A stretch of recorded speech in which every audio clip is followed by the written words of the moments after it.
Muy buenas tardes a todos en Latinoamérica, quienes nos acompañan desde Europa, pues tendremos que decir casi buenas medianoche. En Norteamérica, muy buenas tardes. Es un placer estar el día de hoy presidiendo este nuevo webinar organizado por la International Menopause Society. Y el tema que hoy nos convoca es un tema de inmensa actualidad e interés, no solamente para los médicos ginecólogos, sino para todo médico de atención primaria en la salud de la mujer en la posmenopausia. Debo decir que es el primer webinar que hacemos en habla hispana y este ha sido un proyecto liderado por la Junta Directiva de la Sociedad Internacional de Menopausia, en donde hemos querido llegar a todos los territorios del mundo impartiendo educación médica. Hoy vamos a hablar de la actualización del manejo de la osteoporosis. Tenemos dos excelentes profesoras de amplio reconocimiento en el ámbito internacional, en el campo de la patología, de la osteología y el metabolismo mineral, como son la doctora Sonia Cerdas de Costa Rica y la doctora Claudia Zetlinski de Argentina. Quiero decir que también el webinar de hoy está bajo el auspicio de la Sociedad Internacional de Endocrinología y cuenta también con el aval para lo que hoy vayamos a discutir.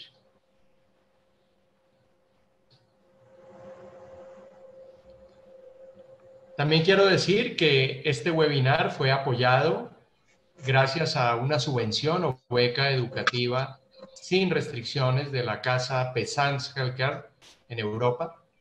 Y también enfatizar que Besans no ha participado ni en la selección de los temas y tampoco en la selección de los ponentes, y mucho menos ha revisado el contenido de la presentación de los ponentes. Y quiero presentar a la doctora Sonia Cerdas, quien nos va a hablar sobre los conceptos generales en el manejo de la osteoporosis posmenopáusica y específicamente cuál es el rol de la terapia hormonal de la menopausia.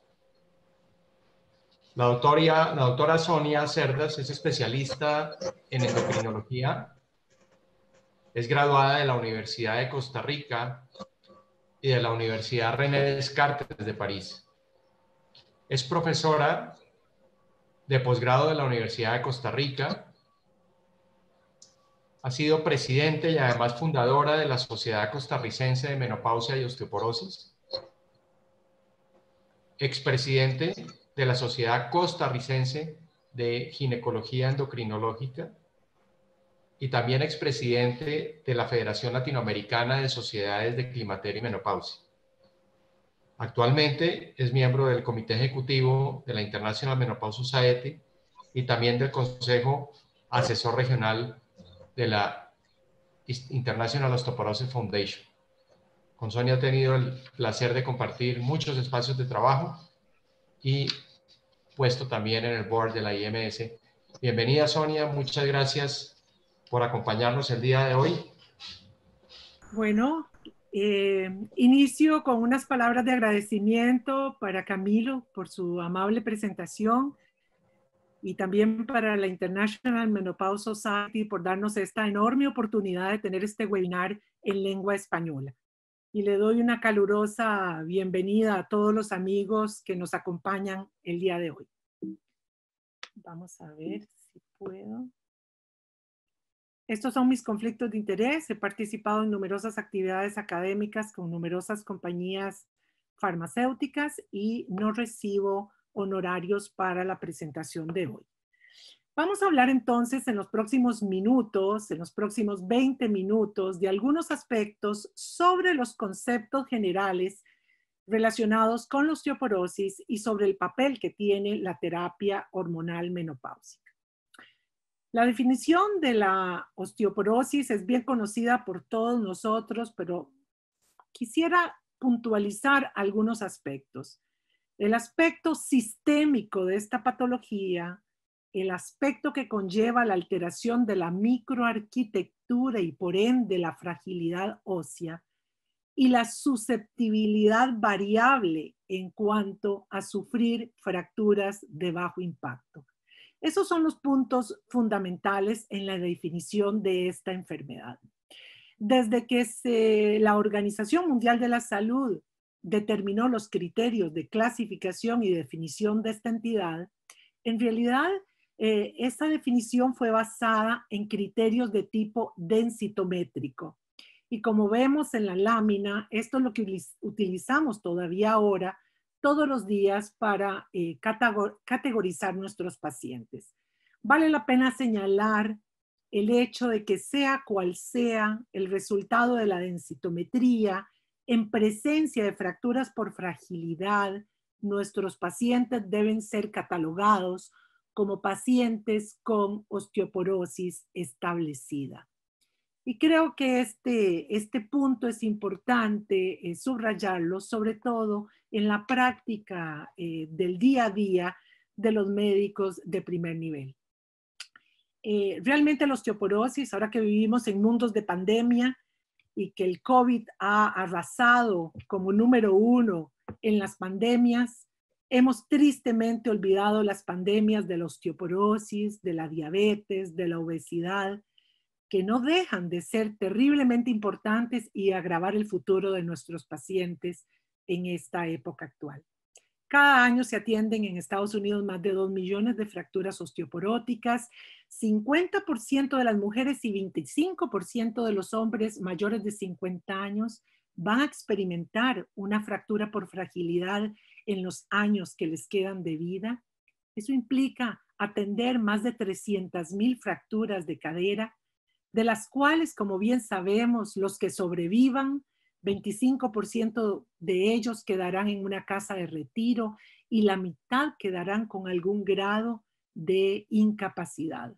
Pero el mensaje clave aquí, y es lo que nos concierne a todos nosotros, proveedores de salud, es que el 50% o más de esas fracturas son evitables si logramos intervenir a tiempo y en forma eficaz.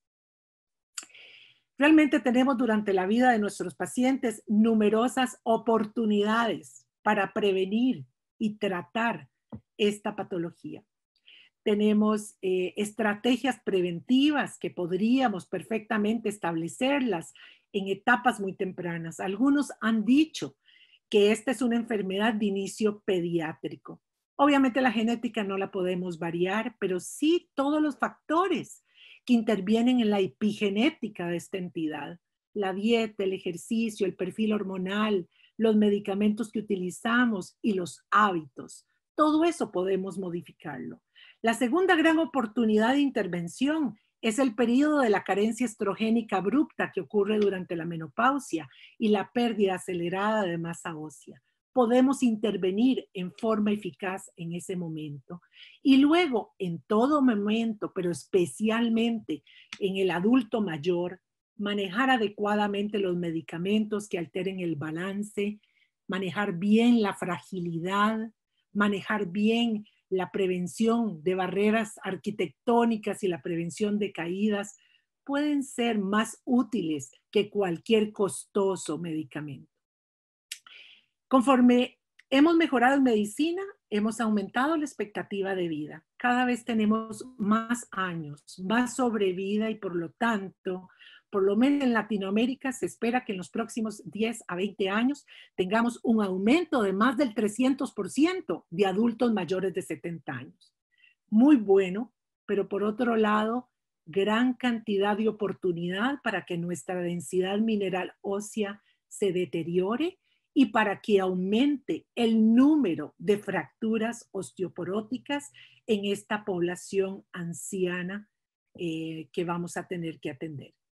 Y de hecho, sea cual sea la fractura que estemos investigando, la incidencia de fracturas aumenta con la edad en ambos géneros y sea cual sea la fractura que estemos tratando de pesquisar, y supera esta incidencia anual de fracturas cualquier desenlace de patología crónica como puede ser la enfermedad cerebrovascular, de enfermedad cardiovascular o el número de casos nuevos de cáncer de mama. Y yo creo que ahí tenemos que educar, porque cuando nosotros preguntamos de qué cree usted que se va a complicar en los años venideros, siempre pesa la complicación oncológica y pocas personas realmente en el ámbito público piensan realmente en el fantasma de la fractura osteoporótica. ¿Quién se fractura realmente? Pues se fractura muy interesantemente. Más del 70% de las fracturas ocurren en el 23% de la población justamente de edad avanzada mayor de 70 años. Y nosotros, si queremos seguir seleccionando en quién invertir nuestros esfuerzos y nuestros recursos en salud, justamente son en esas poblaciones añosas y aún más si tienen factores de riesgo. Entonces, justamente la habilidad que tiene que tener el médico es de saber seleccionar en quién solamente establece estrategias preventivas y en quién tiene que realmente considerar intervenciones terapéuticas eficaces. La mayor parte de las fracturas, como bien sabemos, son fracturas vertebrales, seguidas por fracturas de muñeca y de antebrazo, y luego más tardíamente vemos las fracturas de cadera. Pero es triste saber que mientras estamos conversando del tema, cada 3 minutos ha ocurrido una fractura osteoporótica y cada 7 minutos una fractura vertebral. O sea que conforme pasa el tiempo, tenemos cada vez números que van creciendo en forma exponencial.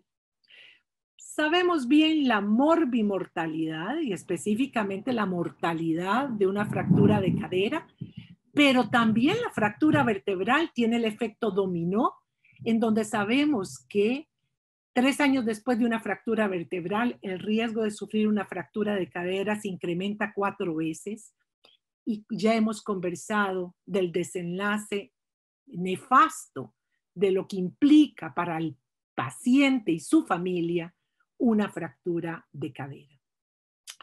Por mucho tiempo en Latinoamérica no tuvimos datos en cuanto a fracturas vertebrales, hasta que se publicó el estudio LAVOS, realizado en 5 países de Latinoamérica y liderado por la doctora Patricia Clark, en donde lograron obtener prevalencias claras sobre la fractura vertebral.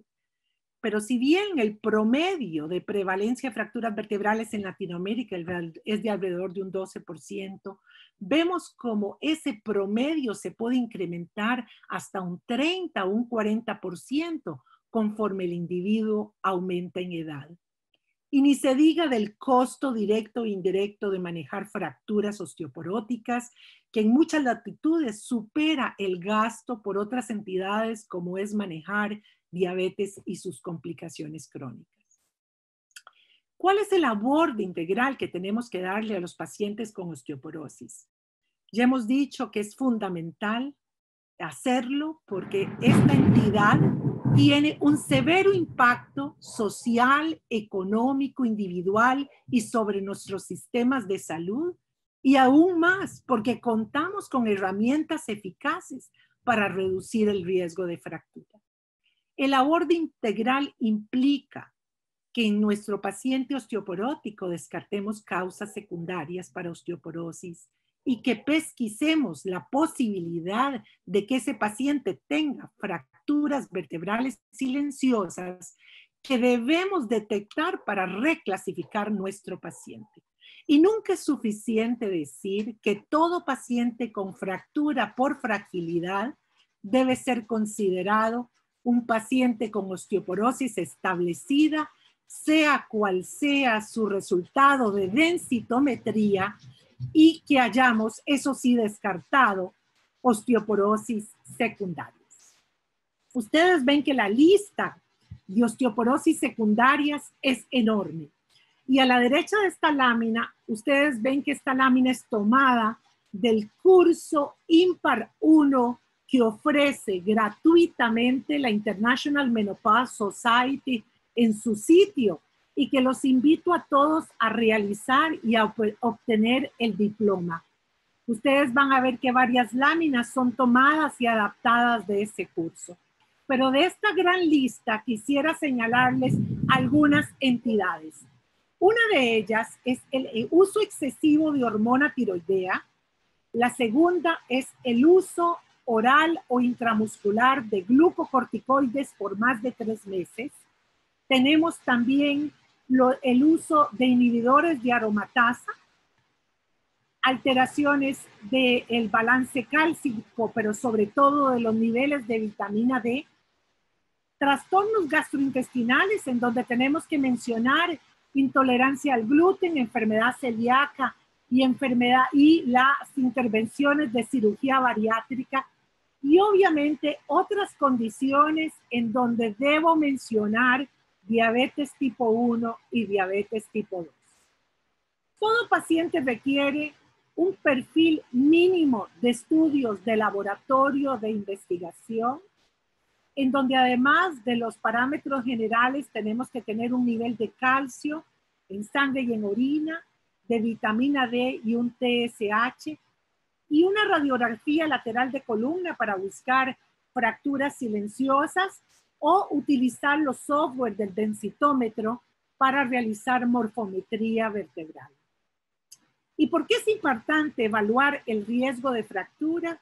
Porque como bien lo demostró el estudio NORA de la doctora Sairis, la mayor parte de las fracturas ocurren en personas con osteopenia o densidad mineral ósea baja, pero es imposible tratar todas las osteopénicas. Tendríamos que tratar más de 2,000 personas para reducir una fractura osteoporótica si tratamos todas las osteopénicas. Realmente no es costo eficaz y por eso es que es tan importante las herramientas de cálculo de riesgo. Hay varias y una de ellas es el FRAX que todos conocemos, que nos permite a través de la identificación de factores de riesgo bien establecidos y validados, la edad y el sexo, logra esta herramienta estimarnos la probabilidad 10 años de fracturarnos tanto en la cadera o de sufrir fracturas mayores. De tal forma que en este proceso de evaluación integral del paciente osteoporótico, nosotros debemos evaluar los factores de riesgo, realizar una densitometría si está indicada y decidir si mi paciente califica para tratamiento. Si mi paciente ya tuvo una fractura por fragilidad, obviamente ya califica. Si tiene osteoporosis también. Y si mi paciente tiene densidad mineral ósea baja y el cálculo de riesgo a 10 años es alto, entonces también es la tercera condición en donde ese paciente va a ser tributario a tratamiento, a intervención terapéutica. ¿Quiénes califican para densitometría? Todas las mujeres mayores o iguales a 65 años y los hombres de 70 años o más. O personas más jóvenes con factores de riesgo o adultos mayores de 50 años con fragilidad. Todo aquel en el cual voy a considerar tratamiento o deseo monitorear la eficacia terapéutica de alguna intervención terapéutica, y deberíamos considerar una densitometría en mujeres en las cuales estamos pensando suspender la terapia hormonal para saber cuál es su salud ósea y cuáles son las necesidades de esa mujer en el futuro. ¿Y qué hay de osteoporosis y terapia hormonal menopáusica? ¿Cuál es el papel de la terapia hormonal? Bueno, podemos empezar diciendo en esta segunda parte de la presentación que la influencia hormonal en la salud del esqueleto es indiscutible. Pero cuando nosotros nos focalizamos en los estrógenos, bien sabemos que estos son fundamentales tanto en la estimulación de la osteoformación como en la inhibición de la resorción ósea. Y que justamente cuando ellos faltan en el periodo de la menopausia, tenemos una pérdida acelerada de masa ósea. Hay varios mecanismos por los cuales los estrógenos prácticamente se involucran en la salud y en el papel de todas las células en la fisiología ósea. Sabemos que cuando tenemos depresión de estrógenos, tenemos un aumento en la apoptosis de los osteocitos y una activación del remodelaje óseo. Tenemos un aumento en la osteoformación por activación osteoblástica, pero esta osteoformación como parte del remodelaje es insuficiente ante la enorme osteoresorción por activación de los osteoclastos. Pero además hay otros mecanismos, como ustedes bien conocen. Tenemos la participación de una serie de citoquinas, interleuquina 1, interleuquina 6, factores de necrosis tumoral, prostaglandinas y una serie de citoquinas propias de los fenómenos de envejecimiento, que también participan en el deterioro de la salud ósea conforme avanzamos en edad. Y esto simplemente es para recordarles cómo nosotros con los estrógenos en niveles adecuados mantenemos una expresión limitada del RAN ligando, pero cuando tenemos pocos estrógenos, esa supresión se pierde y el RAN ligando se sobreexpresa, no es inhibido por la osteoprotegerina y tenemos una diferenciación y activación osteoclástica que nos va a dar un aumento progresivo de la resorción ósea. Cuando nosotros revisamos las indicaciones de la terapia de reemplazo hormonal, en la FDA, por ejemplo, está clara la indicación de que está indicado para la prevención de la pérdida ósea, pero también para la reducción de fracturas en la posmenopausia. También para el tratamiento y la prevención de osteoporosis en mujeres con hipogonadismo temprano o insuficiencia ovárica prematura. El aborde integral debe comprender intervenciones sobre los estilos de vida en una primera instancia, como es el adecuado aporte de calcio, vitamina D, la dieta balanceada, mantener un peso saludable, ejercicio aeróbico combinado con ejercicio de resistencia y de balance, evitar los tóxicos como el alcohol y el fumado, reducir la ingesta de alcohol y obviamente eliminar los riesgos para caídas y fracturas. Pero específicamente junto con esas intervenciones sobre los estilos de vida, tenemos que combinar intervenciones como terapia de reemplazo hormonal menopáusica o como el uso de tratamientos no hormonales de los cuales les van a hablar posteriormente.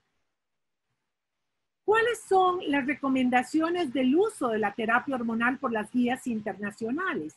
En general, la mayoría de las asociaciones aceptan la terapia hormonal menopáusica como una herramienta preventiva en la prevención de osteoporosis posmenopáusica. Algunas sugieren el uso también en osteoporosis con bajo riesgo para fractura, siempre y cuando se inicie durante la terapia, durante la ventana de oportunidad. También han sido aceptadas las combinaciones de dosis bajas de estrógenos conjugados con base de oxifeno para la prevención de la pérdida de masa ósea a nivel vertebral. Y las evidencias para sustentar esas guías o esas aprobaciones han sido múltiples. Ustedes ven a la derecha las evidencias clínicas, el estudio Huay y varias publicaciones que ven en esta lámina que se consignan a la derecha. ¿Es eficaz la terapia de reemplazo hormonal? Y la respuesta es sí, como bien lo menciona las guías europeas para el manejo de la osteoporosis posmenopáusica, publicada en el 2019. La terapia de reemplazo hormonal es tan eficaz como otras terapias en la reducción de fracturas, en prevención primaria, prevención secundaria, tanto a nivel vertebral como a nivel no vertebral, incluyendo cadera. Cosa que no todas las alternativas terapéuticas en osteoporosis lo han logrado demostrar.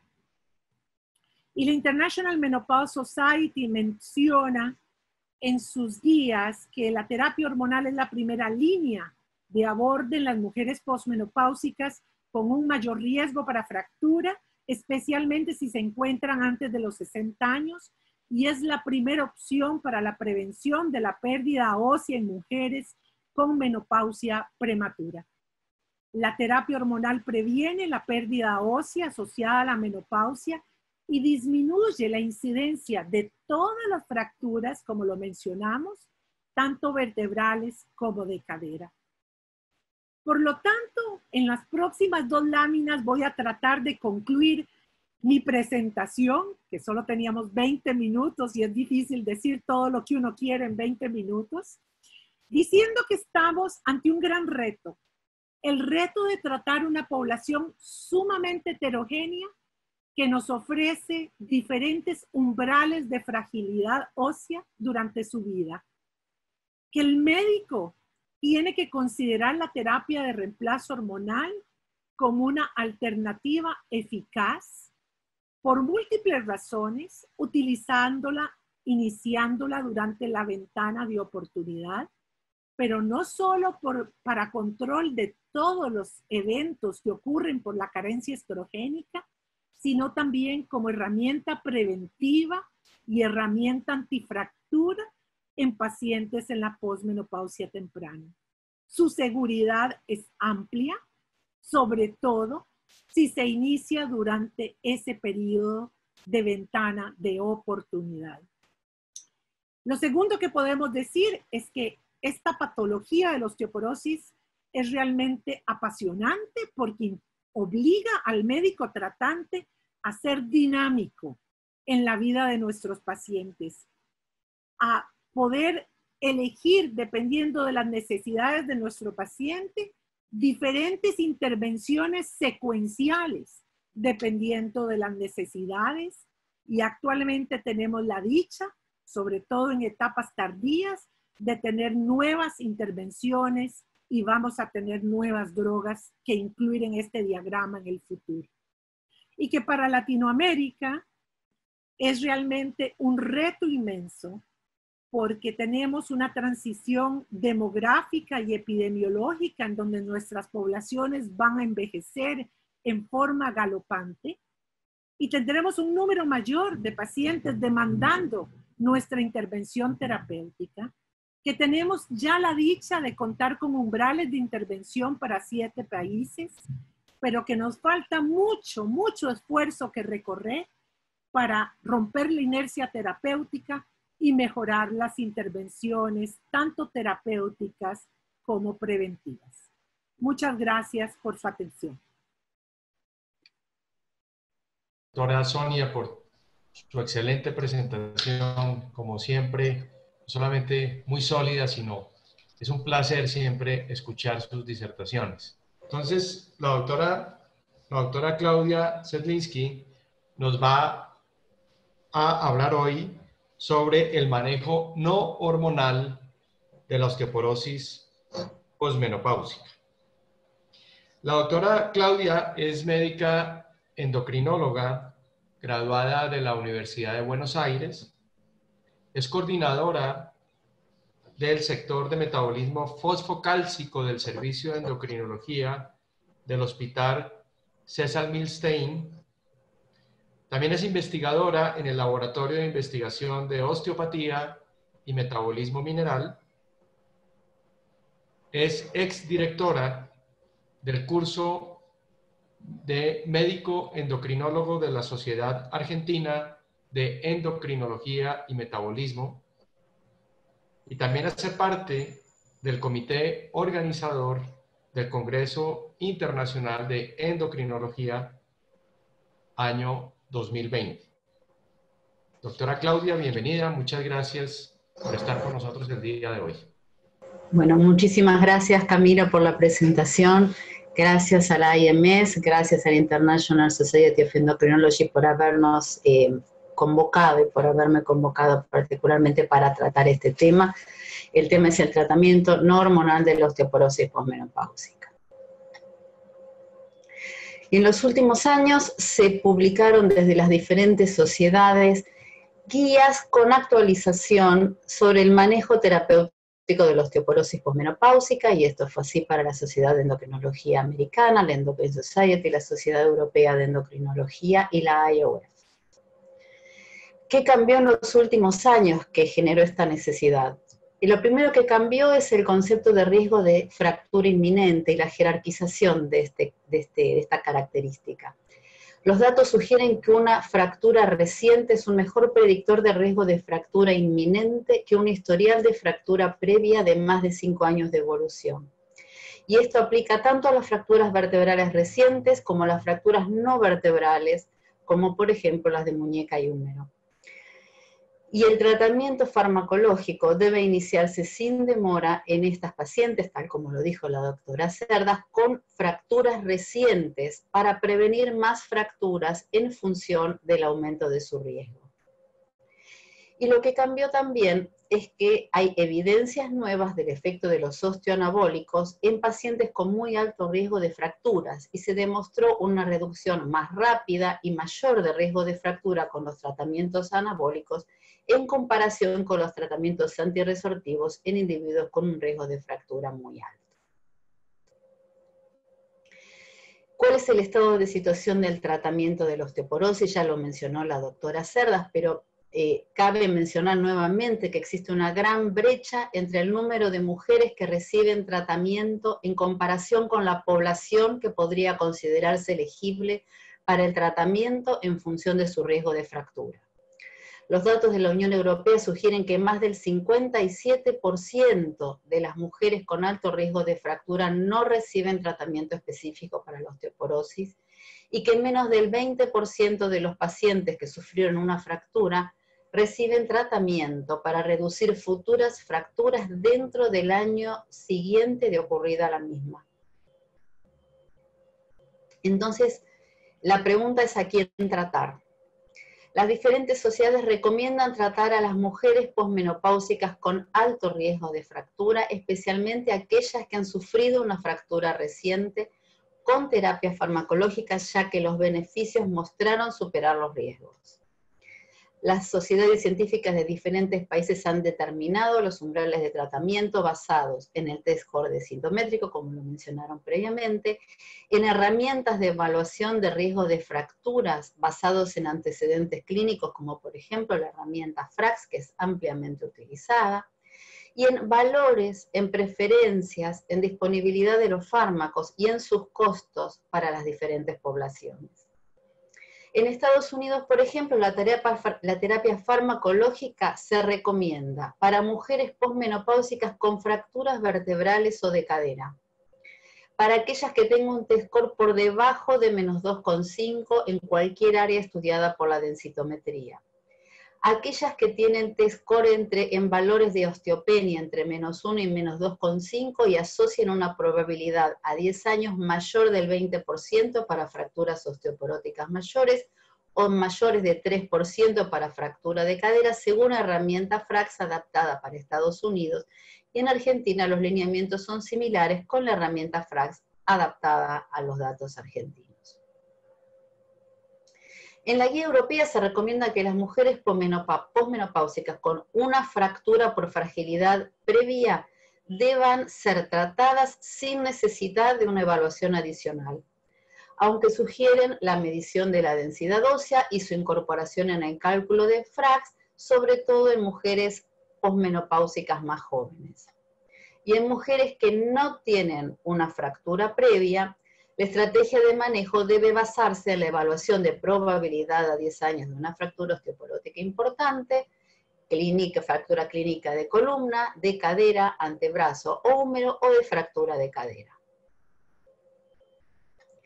Un poquito de fisiopatología, para poder entender dónde actúan nuestros fármacos.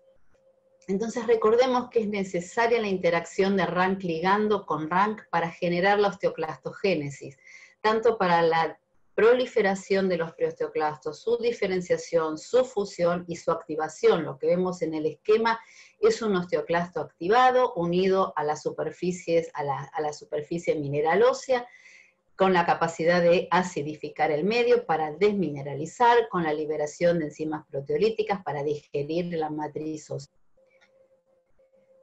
Cuando el rancligando entra en contacto con su receptor señuelo y osteoprotegerina, lo que pasa es que no se genera osteoclastogénesis.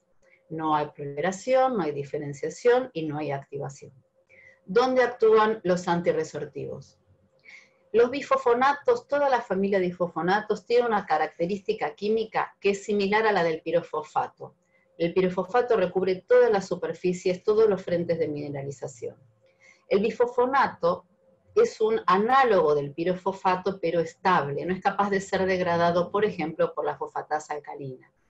Entonces, se adhiere a las frentes de mineralización y al entrar en contacto con el osteoclasto generamos una alteración metabólica que altera la arquitectura del osteoclasto y genera su apoptosis.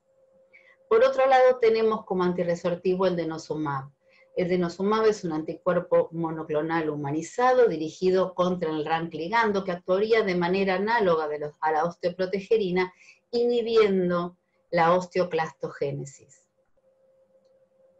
¿Qué pasa con la formación ósea? Recordemos que es necesario que el Wnt se una con sus dos correceptores LRP5 y FRISL para liberar de una coraza de proteínas a la beta-catenina, establecer su fosforilación en lugares apropiados para que ésta pueda traslocarse al núcleo. La beta-catenina, cuando se trasloca al núcleo, genera la transcripción de factores que van a favorecer la proliferación, la diferenciación de estos osteoblastos, van a favorecer la capacidad de producción de matriz ósea, la capacidad de diferenciarse a osteocito y que éste comande la mineralización del hueso que lo rodea. Pero este proceso no puede ser permanente y tiene, como todos los procesos biológicos, una retroalimentación negativa. Y esta es ejercida a través de la esclerostina producida por el osteocito. La esclerostina y otras proteínas, por ejemplo el DICOF1 o el receptor FRISL soluble, lo que hacen es impedir la osteoclastogénesis, la osteoblastogénesis. Hay algunos agentes que nosotros conocemos que inhiben la expresión de esclerostina, por lo tanto facilitan la osteoblastogénesis, y estos son la carga mecánica, que uno la puede entender como la actividad física, y la interacción con el receptor de PTH. Los agentes que nosotros disponemos para el tratamiento de la osteoporosis son como agentes anabólicos, teriparatide y abaloparatide, interactuando con el receptor de PTH, inhibiendo la esclerostina y facilitando esta vía, y el romosozumab, que es un anticuerpo directamente dirigido contra la esclerostina, por lo tanto, facilitador de la osteoblastogénesis. Recordemos nuevamente lo que ya mencionó la doctora Cerdas, la importancia de las medidas no farmacológicas. Una ingesta apropiada de calcio entre 1000 y 1200 miligramos por día, asegurar niveles adecuados de vitamina D para diferentes sociedades. Los niveles adecuados tienen algunas diferencias, pero todos están o por encima de 20 nanogramos por mililitro o por encima de 30 nanogramos por mililitro la mayor parte de las sociedades. Asegurar un buen nivel de actividad física para prevenir la sarcopenia. Evitar hábitos tóxicos como el consumo de tabaco o alcohol y las diferentes estrategias de prevención de caídas. Y acá hablamos de la actividad física para prevenir sarcopenia, la actividad física para favorecer estabilidad y equilibrio, asegurar la agudeza visual, evaluar fármacos que alteren el equilibrio, que favorezcan las caídas y actuar en contra de las barreras arquitectónicas, tanto en los hogares como en la comunidad. Para las diferentes recomendaciones farmacológicas, se basaron las sociedades en los riesgos relativos de prevención de fractura vertebral, de cadera y no vertebral, obtenidos a través de los ensayos randomizados controlados que estudiaron cada uno de estos agentes contra placebo. Como podemos ver acá, para luchar contra la fractura vertebral, tenemos un arsenal muy importante de agentes: calcitonina, timolona, tratamiento de reemplazo hormonal, los SERMs, los anabólicos como abaloparatide, teriparatide y también romosozumab, y los agentes antirresortivos denosumab y todos los bifosfonatos. Con respecto al riesgo de fractura de cadera, no todos son capaces de prevenir este riesgo. Sí lo son el uso de calcio y vitamina D, la terapia hormonal, como lo mencionó la doctora Cerdas, denosumab, ácido zoledrónico, risedronato y alendronato, y previenen las fracturas no vertebrales, calcio y vitamina D, tibolona, hormonoterapia, teriparatide, avaloparatide, romosozumab, denosumab, risedronato y alendronato. Entonces de acá van a surgir las diferentes opciones terapéuticas. Pero para poder entender primero, vamos a la clasificación de riesgos de fractura. Hablamos de un riesgo bajo de fractura cuando el paciente la paciente no presenta fracturas previas de cadera ni vertebrales y tiene un T-score en cadera y en columna por encima de -1. Y un riesgo a 10 años menor del 3% para fractura de cadera y menor del 20% para fracturas osteoporóticas mayores. Hablamos de riesgo moderado, cuando la paciente no tiene fracturas previas y tiene un T-score en cadera y columna en rango de osteopenia entre -1 y -2,5 y tiene un riesgo menor de 3% de fractura de cadera o de 20% de fracturas osteoporóticas a 10 años. Hablamos de riesgo alto, cuando una paciente presenta una fractura previa, o cuando tiene un T-score en cadera o columna en rango de osteoporosis por debajo de -2,5, o un riesgo a 10 años mayor del 3% de fractura de cadera o mayor del 20% de fractura osteoporótica mayor. Y hablamos de riesgo muy alto, cuando se presentan múltiples fracturas vertebrales y un T-score en cadera por debajo de -2,5 o ante la presencia de una fractura reciente. Entonces, ¿cuáles son las recomendaciones de las guías como opciones farmacológicas? En mujeres posmenopáusicas con osteoporosis con alto riesgo de fracturas, las guías recomiendan el tratamiento con bifosfonatos para reducir el riesgo de fractura. En mujeres posmenopáusicas con osteoporosis con alto riesgo de fracturas, recomiendan usar denosumab como tratamiento inicial alternativo. En mujeres posmenopáusicas con osteoporosis con muy alto riesgo de fractura, recomiendan el tratamiento con teriparatide o avaloparatida por un término máximo de 2 años para reducción de fracturas vertebrales y no vertebrales. Y en mujeres con osteoporosis con muy alto riesgo de fracturas, como aquellas con osteoporosis severa o múltiples fracturas vertebrales, recomiendan el tratamiento con romosozumab por hasta 1 año para la reducción de fracturas vertebrales de cadera y no vertebrales. Los requisitos para el uso de terapia hormonal, ya lo mencionó previamente la doctora Cerdas. El uso de raloxifeno o base de oxifeno está recomendado en mujeres posmenopáusicas con osteoporosis, con alto riesgo de fractura, con bajo riesgo de trombosis venosas profundas y para las cuales los bifosfonatos o el denosumab no sean apropiados o que tengan un alto riesgo de cáncer de mama para prevenir el riesgo de fracturas vertebrales. En mujeres posmenopáusicas con alto riesgo de fracturas sugieren que se prescriba calcitonina en aerosol nasal en todas aquellas que no puedan recibir ningún otro agente terapéutico para prevenir solo fracturas vertebrales, y en pacientes con alto riesgo de fractura que no puedan recibir ninguna de los anteriores, recomiendan la suplementación diaria de calcio y vitamina D para prevenir las fracturas de cadera. Algunas palabras sobre el tratamiento secuencial. Lo que les muestro acá es un estudio, es una proyección de cómo se pueden prevenir fracturas de cadera según el orden de uso de un osteoanabólico o un antirresortivo. Por supuesto que siempre estos datos son mucho más importantes para evitar una fractura de cadera cuando nosotros miramos la edad, la expresión de estos efectos a la edad de la fractura de cadera, que es a partir de los 75 años.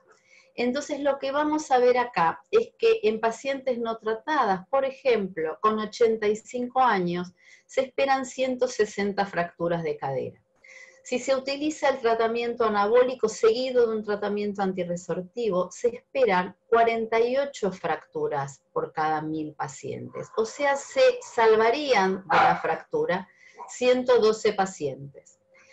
Si el tratamiento secuencial es el inverso, comenzamos con un antirresortivo y lo seguimos con un anabólico, también disminuimos el número de fracturas comparado con las 160 que se podrían tener. Pero si comparamos la secuencia anabólico seguido de antirresortivo con el de antirresortivo seguido de osteoanabólico, vemos que en el primer caso salvaríamos 112 fracturas de estas 160, mientras que en el segundo caso salvaríamos 66 fracturas de las 160 posibles. Entonces, ¿cuáles son los tratamientos secuenciales que recomiendan en las guías?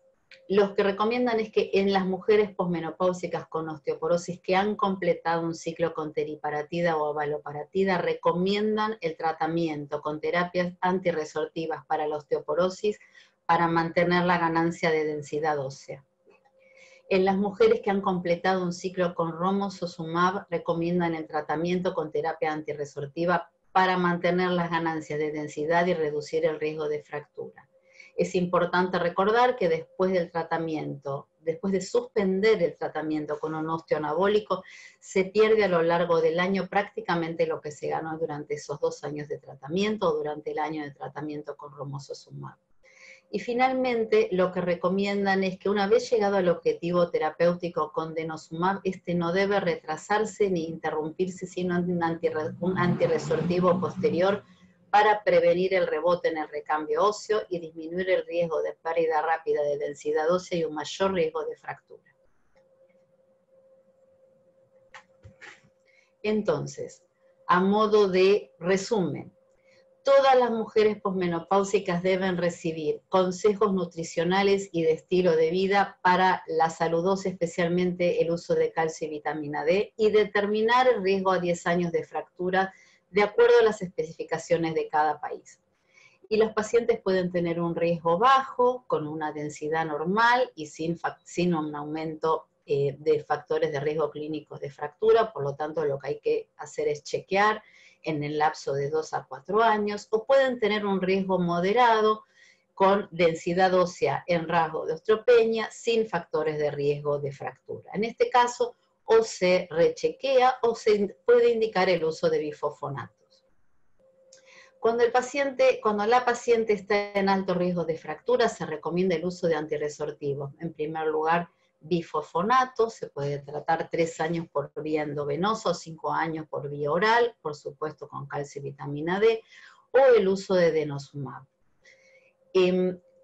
Las pacientes cuando entran en un riesgo moderado o bajo, se puede considerar un descanso terapéutico o vacaciones terapéuticas y reinvestigar si el paciente vuelve a entrar en un aumento de riesgo, debe reingresar en tratamiento. Si por el contrario permanece en riesgo alto, se debe continuar el tratamiento o cambiar hacia otra terapia.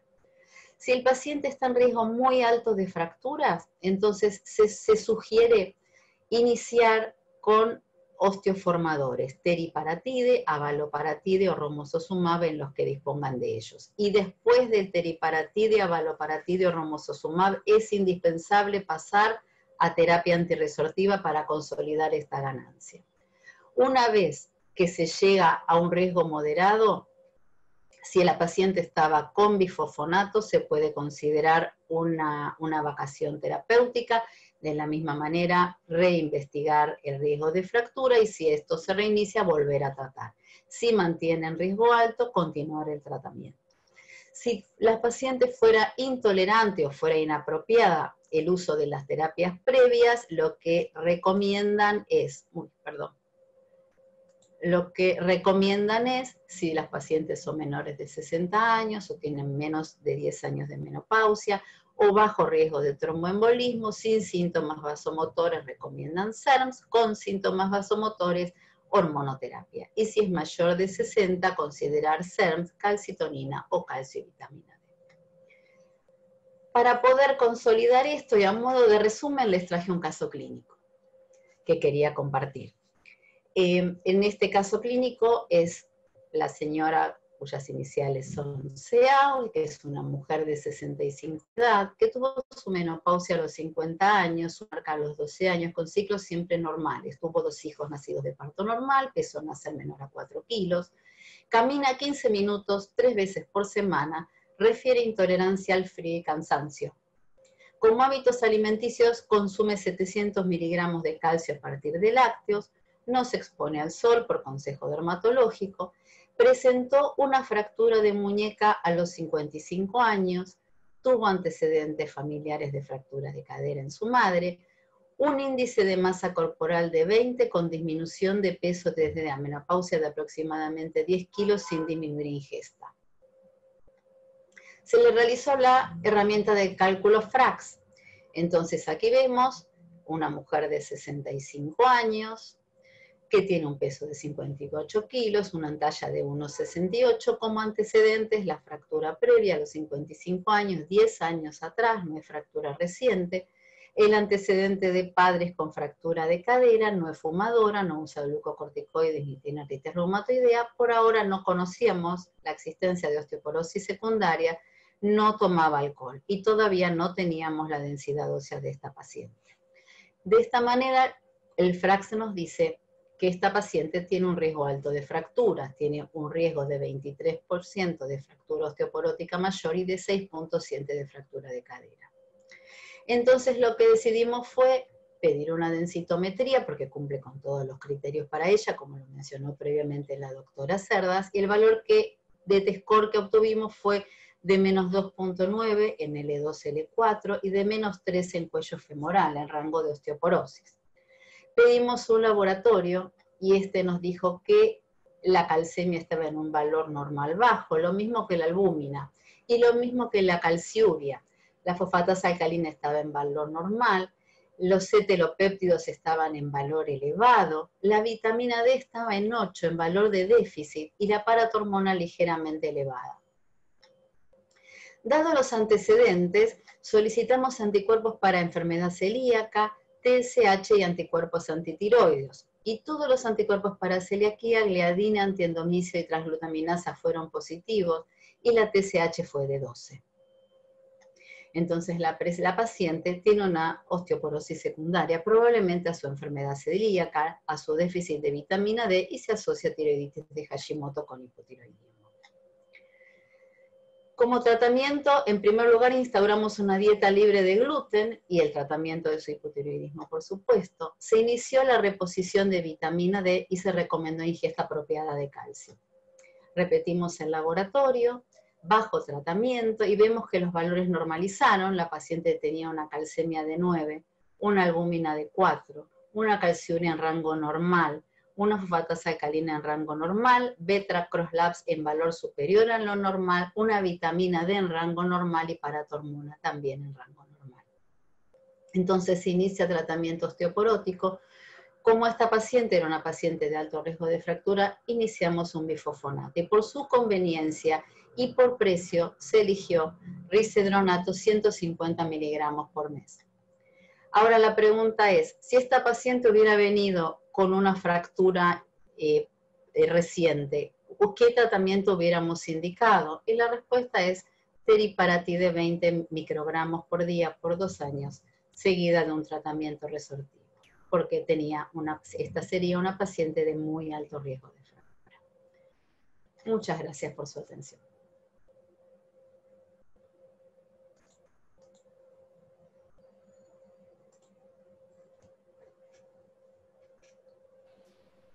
Muchísimas gracias, doctora Claudia, por tu excelente conferencia.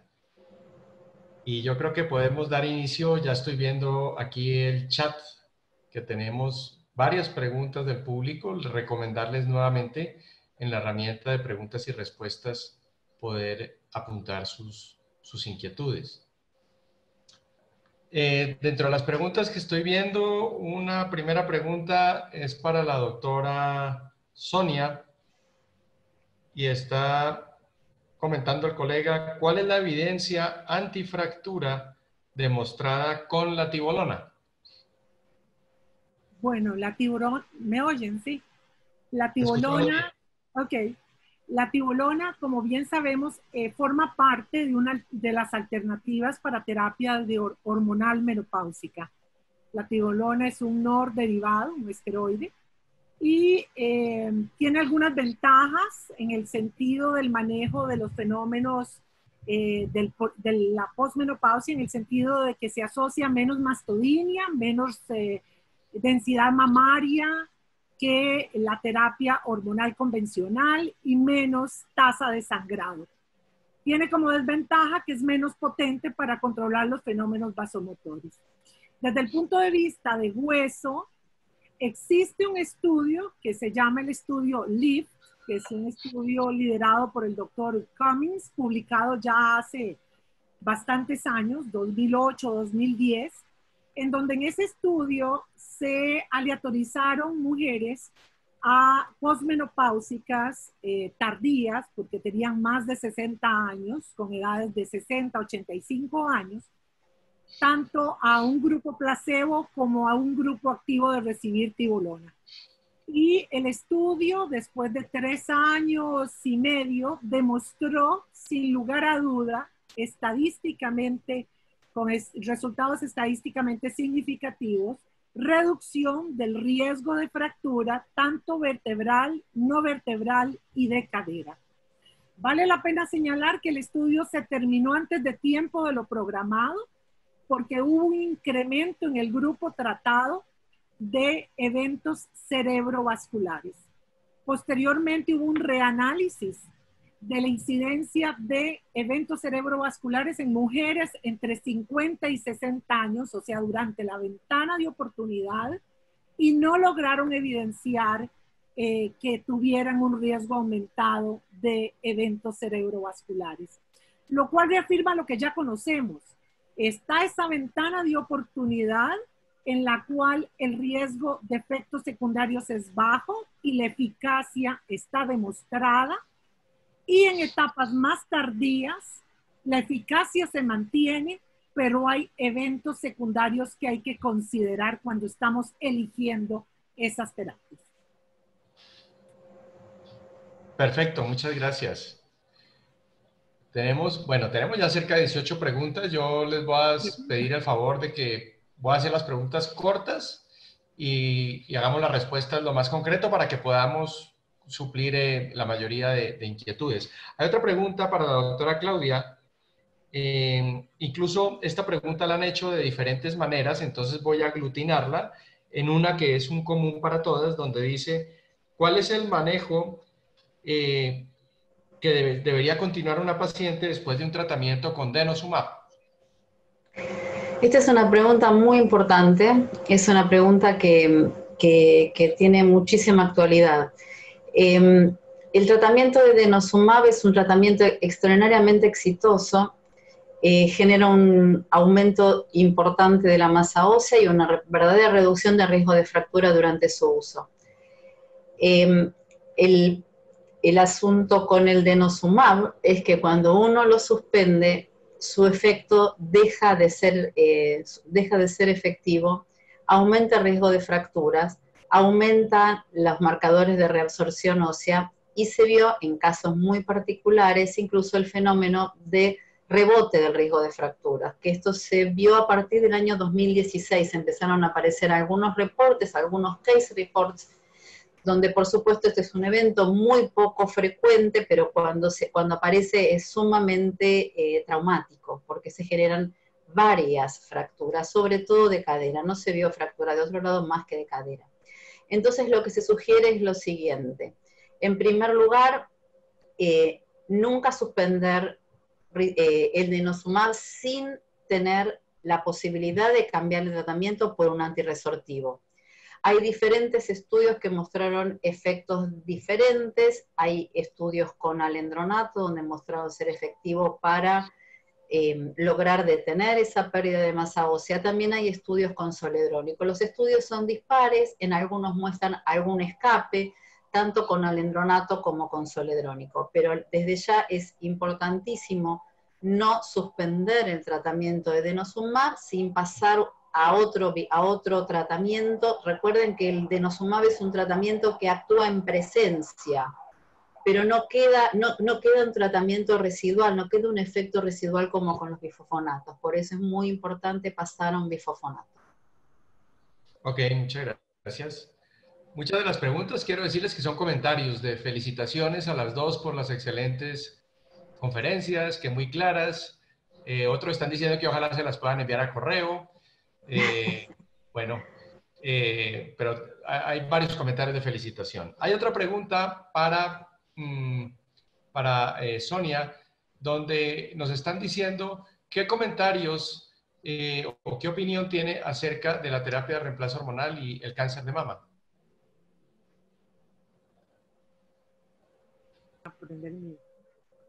Dentro de las contraindicaciones del uso de terapia de reemplazo hormonal está el utilizarlo en tumores estrógeno u hormono dependientes. Esa se considera a nivel universal una contraindicación absoluta. Puede ser que en sobrevivientes de cáncer de mama específicos, individualizando el caso, en conjunto con un equipo en el cual participe el oncólogo médico, el ginecólogo oncólogo, el endocrinólogo, pudiera ser que uno haga la excepción. Pero el mensaje es llevarse a casa es que es una contraindicación absoluta. Perfecto. Hay otra pregunta que también la quiero reunir porque hay varias al respecto que opinan, pues es acerca del mismo tema. Para Claudia, está diciendo el colega que cuál debería ser la dosis de vitamina D que se indica como tratamiento de ataque en el caso clínico expuesto, y se une con otra que es muy similar, diciendo que teniendo como base el reporte de la 25-hidroxivitamina D en valores tan bajos como 7 o 8 nanogramos, ¿cómo dosificar la vitamina D? Es decir, son las dos en una. Niveles tan bajos, ¿cómo sería una dosis de ataque, no? La dosis de ataque, lo que nosotros, en las guías dicen 50.000 unidades por semana. Nosotros no tenemos la dosificación de 50.000 unidades en Argentina, donde sí se tiene 50.000 unidades por semana, por 6 a 8 semanas. Si no se tiene, como es nuestro caso, nosotros damos 100.000 unidades cada 2 semanas por 8 semanas. Y después continuar, después se mantiene, se ve, o si uno tiene la posibilidad de dosar la 25-hidroxivitamina D nuevamente, es muy importante. Si no lo puede hacer, lo que se puede hacer es siguiendo por calcemia y paratormona. Recuerden que la paratormona baja cuando aumenta la vitamina D. Perfecto. Y mantener una dosis de mantenimiento. La dosis de mantenimiento están para las diferentes sociedades entre 800 y 1000 unidades de vitamina D. Ok. Hay otras preguntas. Había alguna pregunta acerca de la de 25-hidroxi que no recuerdo, no sé si la respondí. Permíteme. Sí, aquí está. Era del mismo tema, donde dice, ¿hay alguna utilidad de medir 1,25-hidroxivitamina D más allá de 25-hidroxivitamina D a la luz de la gran cantidad de pacientes que vemos con valores menores de 30 nanogramos considerados como insuficientes? No. En realidad, la 1,25 es una hormona que tiene una vida media muy corta. Tiene una vida media de horas. Lo mismo que el colecalciferol. El colecalciferol, cuando uno lo administra como suplementación, tiene una vida media muy, muy corta, de pocos días, mientras que la 25-hidroxi tiene una vida de 3 semanas. Y hay muchas enzimas 25-hidroxilasas capaces de transformar el aporte en niveles adecuados de 25-hidroxivitamina D. Y recordemos que la 1,25 circula en concentraciones de picogramos por mililitro, mientras que la 25 en concentraciones de nanogramos por mililitro, o sea, una orden de magnitud mayor. Por lo tanto, hace falta muy poca cantidad de 25-hidroxi para tener niveles correctos de 1,25. Y esto está regulado por la fosfatemia, por la calcemia, por la PTH y por la FGF23. Entonces, 25 hidroxi es lo que tenemos que medir, no 1,25, salvo situaciones muy particulares. Ok, muchas gracias. Otra pregunta para la doctora Sonia, en donde dice, ¿no sería mejor iniciar el tratamiento en la perimenopausia para evitar la osteoporosis posteriormente? Déjame ver aquí. Realmente el tratamiento, las intervenciones que tenemos que hacer deberían de ser intervenciones que iniciemos durante toda la vida. Ese es el primer concepto que hay que llevarse. La prevención empieza en casa con nuestros hijos, con lo que comemos, con la actividad física que hacemos, etc. En la premenopausia o en la transición menopáusica sabemos que la variabilidad de los niveles estrogénicos se asocian a deterioro de la masa ósea. Es por eso que nosotros deberíamos de atender las irregularidades menstruales y la sintomatología de la transición menopáusica en forma adecuada, no solo para mejorar la sintomatología de las pacientes, sino para prevenir justamente deterioro de la masa ósea. Probablemente el colega está sugiriendo que por qué no intervenir farmacológicamente en la transición menopáusica, cuando tal vez la paciente lo que tiene simplemente es una densidad mineral ósea baja. Que esa es una pregunta que se hacen muchas veces los colegas. ¿Podré dar un bifosfonato en esta osteopenia? ¿Podré utilizar denosumab antes de que llegue a tener osteoporosis? Y es un poco lo que traté de decirles en palabras, de que nosotros no debemos tratar densitometrías, tenemos que tratar pacientes con umbrales de fractura. Eso significa que nosotros no estamos tratando una masa ósea. Nosotros lo que estamos tratando es la probabilidad de que la paciente que tengo enfrente pueda fracturarse en los próximos años. Y la experiencia que tenemos la mayoría de nosotros, que nos dedicamos mucho a esto, es que las pacientes en la transición menopáusica tienen un riesgo de fractura muy bajo, salvo excepciones, aunque tengan densidades minerales óseas no normales.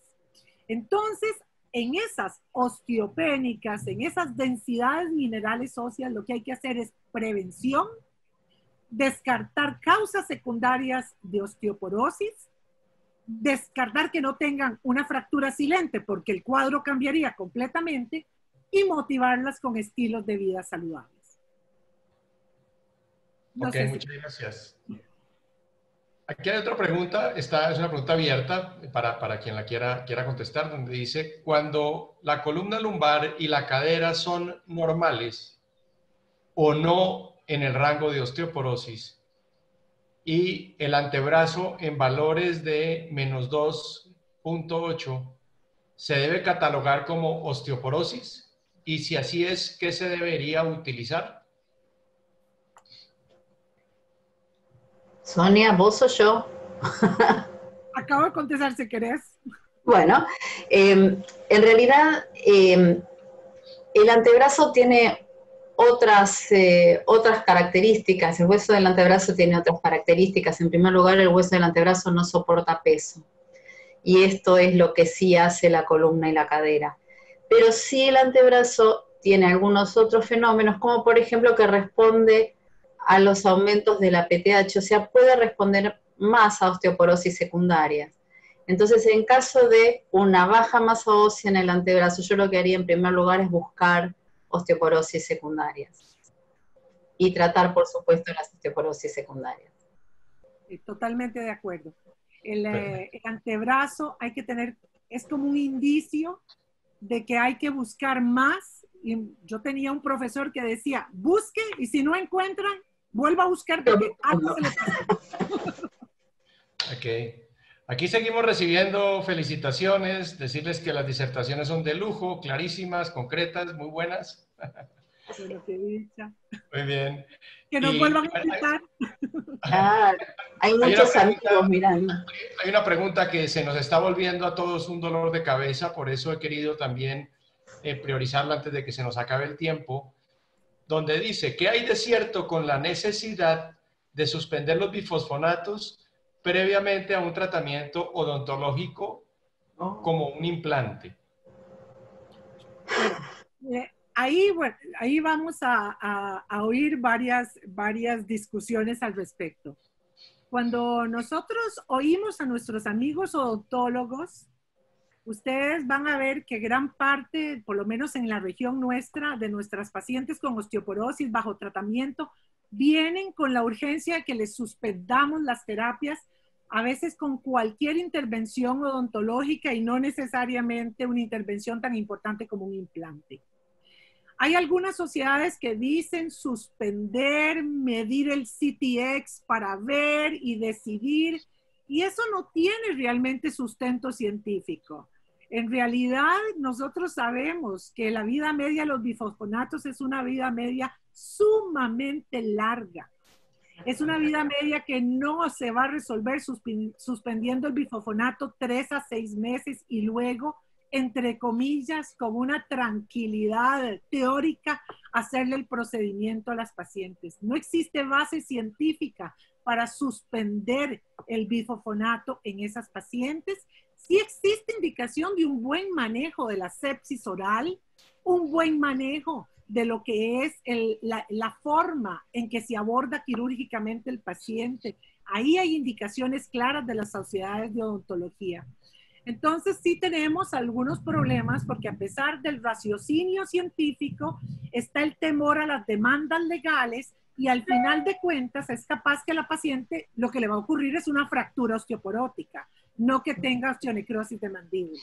No sé, Claudia, si querés dar tu opinión. Totalmente de acuerdo, 100% de acuerdo, y la situación de ustedes es la misma que la nuestra. Exactamente la misma. Okay. Y la sensación es esa, es que hay indicaciones para evitar problemas legales más que soluciones concretas y lógicas. Sí. Ok. Vale. Aquí solamente, bueno, voy a hacer dos preguntas en una porque son dos aisladas y yo creería que con estas vamos cerrando porque hay gente que ya también ha ido saliendo. Y las dos preguntas son, ¿qué opinan del magnesio? Y hay otra pregunta que dice, ¿qué opina del ivandronato? Entonces, yo creo que al azar podríamos decirle a Claudia que qué opina del magnesio y a Sonia qué opina del ivandronato. ¿Cómo no?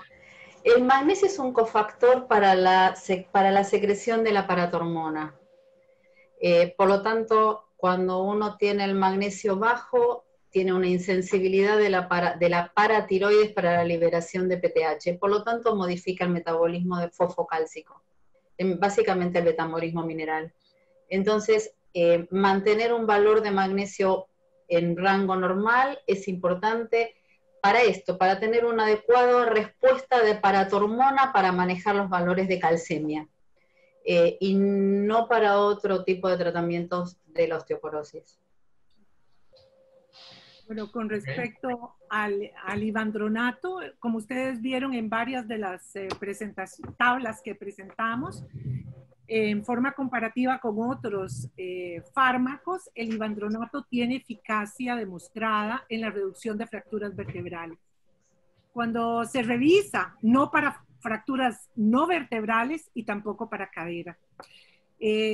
Cuando se hizo un análisis post-hoc, no del estudio inicial, se demostró que en pacientes de muy alto riesgo podía tener evidencia en reducción de fracturas de cadera, pero en general es en fracturas vertebrales o en la reducción de fracturas de vertebrales que deberíamos de considerarlo. Recuerden que con los bifosfonatos es importante la dosis acumulada anual del fármaco para lo que es su eficacia antifractura. Y cuando nosotros damos ivandronato una vez al mes y el paciente olvida una dosis, y esto se repite 2 o 3 veces en el año, la dosis total acumulada en el año se disminuye significativamente y probablemente la eficacia terapéutica de este fármaco. Entonces yo pienso que con fármacos tan eficaces como los que les mostró Claudia, yo pienso que yo no me correría el riesgo de utilizarlo en otra situación que no sea prevención de fracturas vertebrales. No sé, Claudia, si quieres agregar algo. No, estoy de acuerdo. Yo creo que el gran tema fue que el estudio pivotal, el estudio randomizado, controlado contra placebo, evaluó riesgo de fractura vertebral. Entonces, lo que tiene, la eficacia que está valorada es la de fractura vertebral. Exacto. Ya. Ok. Bueno, quiero que cerremos con una última pregunta porque creo que es muy pertinente para los momentos actuales. De hecho, han hecho dos preguntas, pero la podemos unificar. Una es respecto a la suplementación de vitamina D en los tiempos de la pandemia COVID-19. Y la otra es cuál puede ser el manejo de la osteoporosis en tiempos del COVID. Yo creería que esto lo podríamos contestar en una sola respuesta. Estaba dirigida para Claudia, pero obviamente la idea, si Sonia tienes también tus comentarios al respecto. Sí, es muy importante, estas son preguntas muy importantes. Para la prevención de la osteoporosis, el uso de la vitamina D es igualmente importante en épocas de COVID o en épocas de no COVID. La importancia de la época de COVID es que hay diferentes trabajos que todavía son pequeños, que algunos son preliminares, que muestran una mejor evolución de la patología en pacientes que tienen niveles suficientes de vitamina D comparado con pacientes que no los tienen. Y tiene mucho que ver con la fisiopatología de la tormenta de citoquinas y con la capacidad de prevenir esto con niveles adecuados de vitamina D. Esto por un lado. Por otro lado, en épocas de COVID son épocas de encierro, entonces no olvidarse de tomar la vitamina D es muy importante porque no vamos a poder probablemente la mayoría de nosotros aprovechar el sol por las cuarentenas. Por otro lado, en épocas de COVID tenemos menos actividad física, entonces es importantísimo no suspender los tratamientos antirresortivos que estemos utilizando. Y recordar a nuestros pacientes es muy importante en este caso, sobre todo en los pacientes que reciben tratamiento parenteral, que no suspendan los tratamientos por el hecho de estar en cuarentena. Recordar que no se puede suspender denosumab, porque si aumenta el riesgo de fractura en este momento, no es un buen momento para necesitar una cama en un hospital. Que si tenemos que iniciar tratamiento, una muy buena opción es iniciar bifosfonatos orales porque son fáciles, porque son autoadministrados. Recordar que el denosumab se aprobó desde la FDA para esta época, específicamente la autoadministración. Hay algunas reservas para el uso de, por ejemplo, el ácido zoledrónico por el efecto del síndrome pseudogripal, para evitar confundir en estos momentos particulares estos síntomas con síntomas de COVID. Y recordar que los bifosfonatos intravenosos tienen una vida media larga, entonces uno puede esperar 6 meses hasta tener la próxima dosis de bifosfonato endovenoso. Yo creo que estas son recomendaciones importantes. Recordar nuevamente ingesta de calcio a partir de lácteos o de suplementos, todo el movimiento que se pueda dentro de las casas y prestar particular atención a las barreras arquitectónicas en los hogares. Yo nada más quisiera agregar que el problema que estamos viendo durante la pandemia con osteoporosis es similar al que estamos viendo en el manejo de cualquier enfermedad crónica, especialmente diabetes, hipertensión, etcétera, en donde hay un abandono, un desapego a la constancia de la toma de medicamentos y una interrupción en el control médico de estas patologías crónicas, lo cual deriva en una reducción de la eficacia y un peligro de mayor número de eventos durante la pandemia, sea cual sea la enfermedad crónica que estemos tratando. Algunas sociedades están recomendando que los pacientes crónicos sean acompañados, aunque sea con una llamada telefónica o una videoconsulta, simplemente para motivarlos a continuar con las estrategias que mencionó Claudia y sobre todo en no abandonar la terapia. Yo creo que puede hacerlo una secretaria, programar una videoconsulta con ellos. Hay que buscar la forma de acompañarlos porque tristemente, por lo menos en Latinoamérica, esto va para largo. y no podemos permitir que los pacientes se nos deterioren. Ok. Sí, perfecto. Estamos hablando de eso exactamente igual y yo creería que ahora en estas épocas no solo hay que seguir pensando en lo que veníamos pensando antes de la pandemia, pero ahora con la pandemia. Entonces no hay que abandonar la salud en general.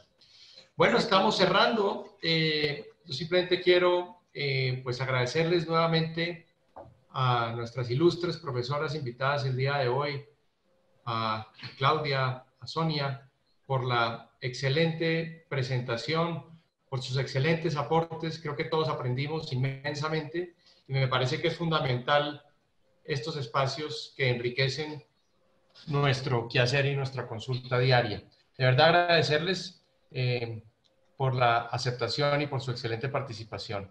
Y quiero despedirlos invitándolos a nuestro siguiente webinar que se llevará a cabo el día 13 de octubre a las 15. Esto es hora europea y como es costumbre en los webinars, cuando ustedes se inscriben automáticamente hace la conversión para el horario de Latinoamérica en este caso.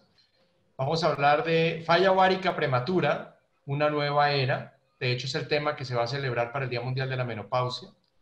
Y va a estar a cargo del profesor Nick Payne sobre cuáles son las necesidades que tiene el clínico actual en el conocimiento de la falla ovárica prematura, y por el doctor Richard Anderson, los dos del Reino Unido. El doctor Anderson hablará cuál va a ser la investigación o la aproximación al estudio de la reserva ovárica. Y quiero cerrar con esto. Ya tenemos noticias nuevas. Invitarlos desde ya a que nos agendemos de manera presencial. Esto no va a ser de manera virtual. Estoy seguro que será de manera presencial. Congreso Mundial de Menopausia, Lisboa, Portugal, 26 a 29 de octubre del año 2022. Siendo esto el resultado final de nuestro webinar, quiero entonces agradecerles a todos una vez más y será para una próxima oportunidad. Que estén muy bien. Gracias. Chao. Gracias. Chao.